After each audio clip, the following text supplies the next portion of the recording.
On voulait faire un petit retour d'expérience, n'est-ce pas Lydie? Un petit retour d'expérience sur les 2 premières éditions du labo. Oui.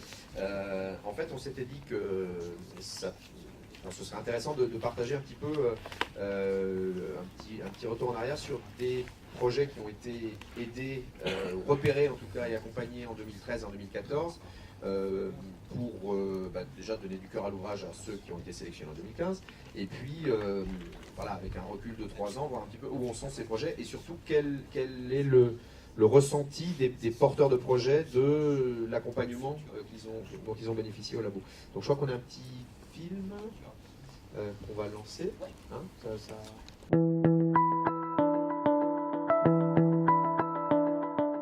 Bonjour, je suis Véronique Puvaret, co-auteure et coproductrice du projet Les Mystères de Paris avec Mathieu Dubois et Mathieu Rollin. Abondance de Mathieu ne nuit pas, puisqu'avec leur aide efficace, nous venons de finir le film annonce qui va suivre. Il y a eu aussi l'aide financière de l'Agence culturelle d'Alsace, de la SACD et de l'INA, et le soutien du labo, que je remercie ici volontiers de m'avoir sélectionné l'an dernier, et qui m'a permis de recevoir une formation tout à fait intéressante. J'ai une pensée notamment pour le cours de pitching de Claire Dixot, même si j'ai été une piètre élève comme vous le voyez, qui m'a permis de rencontrer pas mal de monde et d'avoir l'occasion plusieurs fois de présenter ce projet en public. Donc, certains d'entre vous le connaissent déjà, mais voici désormais quelques images animées, fort convaincantes je trouve. Nous sommes maintenant prêts à entrer en production, alors s'il y a des gens ici qui disposent de fonds financiers, je suis également dans cette salle, qui n'hésite pas à me rencontrer tout à l'heure. Merci de votre attention et merci au labo, et pardon de cette présentation un peu artisanale. Les Mystères de Paris est un roman d'Eugène Sue publié en feuilleton dans la presse entre 1842 et 1843. Ils eurent un tel succès qu'on disait « Les malades attendent la fin des Mystères de Paris pour mourir ». Aujourd'hui, ce chef-d'œuvre est également passionnant par son contenu documentaire qui permet de redécouvrir le Paris social et frondeur qui prépara la Révolution de 1848 et de revisiter la ville d'avant Haussmann. Rodolphe de Gerolstein, le héros, est à la recherche de Germain, le fils de sa gouvernante, aux prises avec la pègre parisienne. Cette quête va le mener à travers Paris et sa banlieue et lui faire découvrir un lourd secret.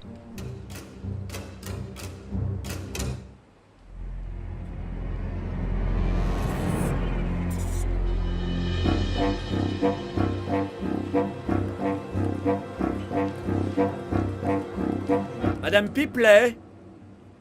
Monsieur Rodolphe, ça fait bien longtemps qu'on ne vous avait pas vu. Effectivement, Madame Pipelet, trop longtemps. Nous allions presque tomber dans l'oubli. Mais j'ai une bonne nouvelle. Nous reprenons du service. Oui, tout le monde en parle. Alors, c'est reparti pour les personnages inventés par ce bon Eugène Sue? L'horrible chouette, l'immonde maître d'école, les infortunés Morel, le luxurieux notaire Ferrand et cette pauvre Fleur de Marie qui était si gentille. Et cette comtesse diabolique là, comment qu'elle s'appelait? Une sacrée histoire tout de même. Au fait, moi aussi j'espère que j'en serai. Évidemment, Madame Pipelet, vous êtes indispensable. Oh là, je pense bien. Même que mon nom est passé à la postérité. Ce n'est pas forcément ce que tu as fait de mieux. Entre donc, Anastasie. Et lui aussi, on va le retrouver. Oh, monsieur Rodolphe, je suis bien contente de vous revoir. Oh, mademoiselle Rigolette, justement, je venais chez vous. Je vais de nouveau avoir besoin de votre aide pour sauver ce pauvre Germain. Alors, ça va être une nouvelle adaptation à partir des gravures de l'époque. Est-ce que ça passera à la télé? Mieux que ça, ma petite. À la télé, sur Internet, sur tablette et smartphone. Et avec l'application Mystères de Paris, on pourra revisiter le Paris de l'époque. Il y aura plein de documentation historique et littéraire, des jeux, et peut-être des expos et des lectures publiques. Un truc transmédia, quoi. Mais vous allez quand même sauver le pauvre Germain? Oh, c'est vrai, j'avais oublié. Je vous laisse, Rigolette. À bientôt!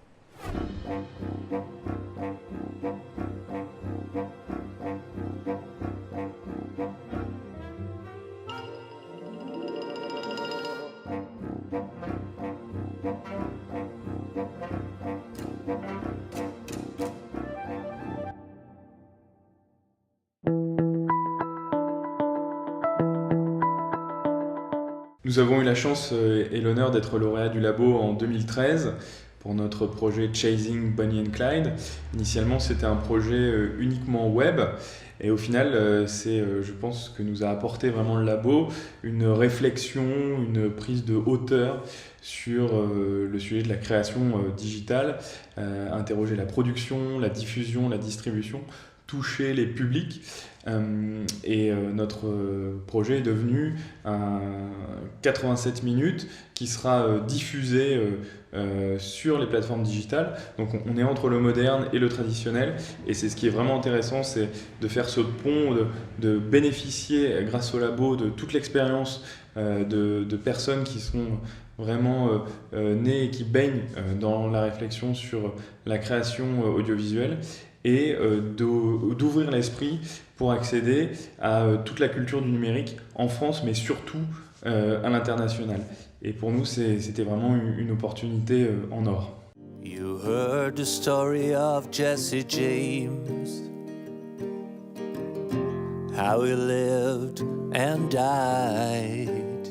Now if you're still in need of something to hear, here's the story of Bonnie and Clyde. Oh, you want a modern day equivalent of Clyde and Bonnie. Nowadays, Clyde would be a 7-Eleven bandit because he didn't like to rob banks. He said they gave you too much press. Bonnie would be a groupie because she never killed anybody. But she would be a groupie so infatuated with Clyde and everything that she wouldn't turn loose. She followed him to death.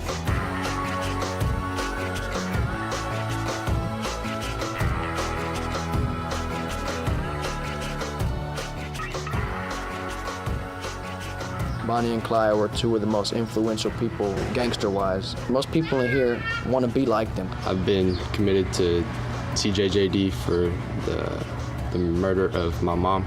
Of course it's gonna be fun. I mean, you're not doing anything. You get money for free, you're doing drugs, you're making money and you're having fun at the same time. It's just like, there's no pain, no worries.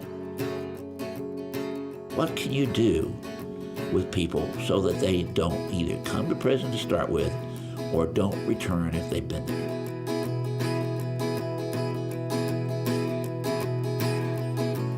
I enjoyed it.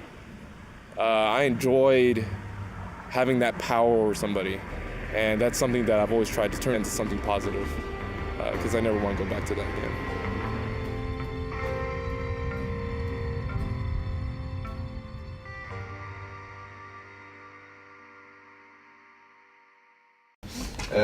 Non, c'est chouette de revoir ces projets aujourd'hui d'ailleurs, parce que c'est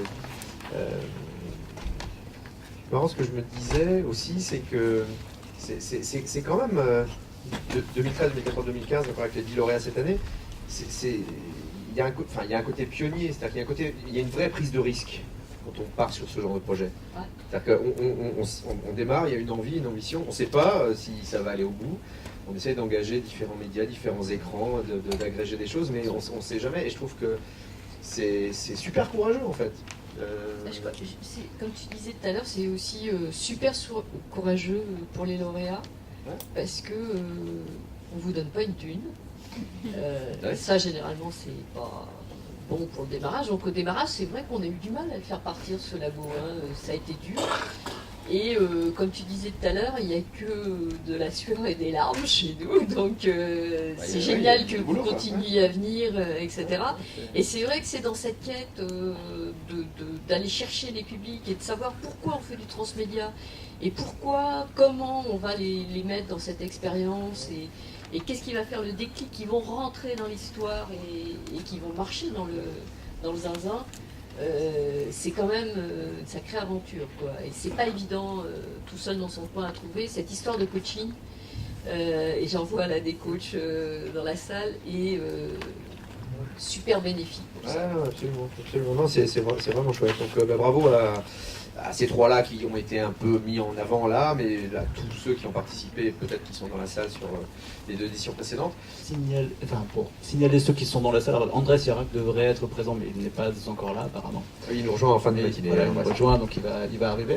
Et sinon, François Luciani, qui est ici, qui est directeur de développement du CIFAP. Levez la main, s'il vous plaît, Voilà. monsieur Luciani. Voilà, François Luciani. Fait donc partie du jury. Donc ce jury s'est réuni il y a un tout petit peu plus d'une semaine, a eu beaucoup de mal à départager. On a eu à peu près une trentaine de dossiers, c'était d'excellents dossiers. On a eu un peu de tout, on a eu de l'intelligence artificielle, de l'esclavage, de la démocratie, de la citoyenneté, enfin beaucoup de choses diverses et variées qui se sont soldées par 10 lauréats que je sais que vous êtes impatients de découvrir, mais il va falloir un tout petit peu de patience encore à attendre pour les découvrir. Et ces 10 lauréats d'ailleurs n'ont à peine la nouvelle de leur sélection annoncée, ont eu à affronter une grosse épreuve qui est celle du coaching. Donc, voilà. Donc les coachs là sont un peu plus nombreux parmi nous. Je vois Olivier Landau, il y a Romain Bonin. Vous voulez bien lever la main à chaque fois qu'on voilà. voit. Donc Olivier Landau qui est au premier plan, Romain Bonin qui est un peu à l'arrière. Il y a Marc Guidoni que vous avez eu l'occasion de croiser ce matin, Johanna Giliste qui est ici, il y a Anne Bouisset qui est là-bas et Mathieu Bouchenschutz qui est ici.